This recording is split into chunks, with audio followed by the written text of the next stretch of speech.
Ekitundu ekyokubiri tukiguddewo n'emboozi yaffe y'ebyobulamu gye tukutuusaako olunaku olwokuna mawulire gaffe agaguddewo era bukya omwezi guno gutandika twabakana n'eddimu okutuusaako era okunnyonnyola biki by'olina okumanya naddala ku bulwadde obwa puleesa. Olunaku olwaleero tutudde n'omusawo Dr. Muwanguzi n'atunnyonnyola biki by'olina okukola singa okizuula nti olina obulwadde buno.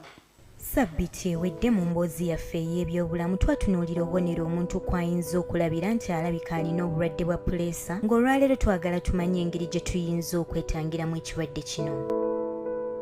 Alipoota eyafulumizibwa ekitongole ky'ebyobulamu mu nsi yonna yalaga nti abantu abasoba mu kawumbi kamu abali wakati w'emyaka 3 mpaka ku myaka 79 balina obulwadde bwa puleesa mu mawanga agakyakula mu byenfuna, era ng'ebitundu 46 ku buli 100 tebamanyi oba balina obulwadde buno.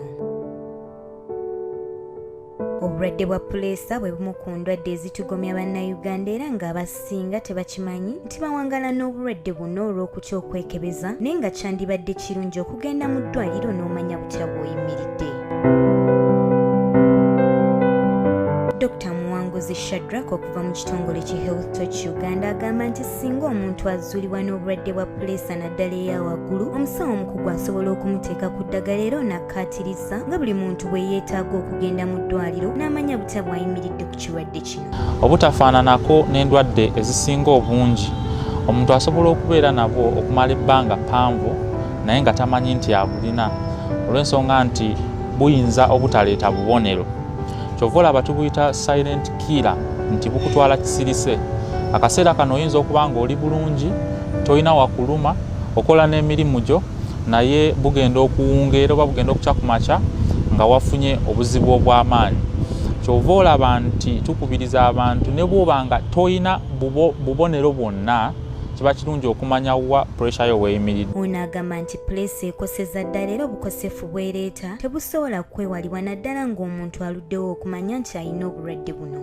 Ate puleesa eno si kye kintu omuntu abasinga obungi kyova wano n'ogenda mu ddwaliro n'ogamba nzize kunkeberako puleesa, ate nga kya mugaso nnyo kubanga bwe twogera nti esobola okukukosa wadde toyina bubonero. Ate ebiseera ebisinga obukosefu bw'ereeta buyinza obutaddizikawo. Singa ensigo zo zibeera nga zirwadde ziyinza obutaddizikawo okuggyako nga tukuwadde empya. Omusawo era akubiriza abalwadde okujjumbira okumira eddagala era n'obutalivaako kubanga okwerinda si buti. Kaako kati eteredde, kati kansooke ndiveeko ate nzireyo enkya oba luli baddemu bagipimeko. Si kirungi kulivaako ate n'otwala bbanga paamu nga tozzeemu kugipima kuba esobola okulinya ate neereeta obuzibu. Yabaffe obadde okimanyi nti okwewala okulya emmere erimu amasavu amangi, okukola dduyiro, okulya enva endiirwa, okulya ebibala ng'amenvu bisobola okugobera ddala obulwadde bwa puleesa? Okusala omugejjo, okwewala okufuuweeta sigala n'okunywa ennyo omwenge omungi, okwewala okweraliikirira nabyo biyamba okwewala okufuna ekirwadde kya puleesa. Emboozi y'ebyobulamu wano mu mawulire gaffe agaguddewo eragibwa ku lunaku olwokuna ku ssaawa 1 ne ku lwokutaano mu mawulire gaffe agaguddewo ku ssaawa 4 ez'okumakya, era nga sabbiiti ejja tujja kutunuulira ebintu ebyogerwa ku bulwadde buno naye nga si bituufu.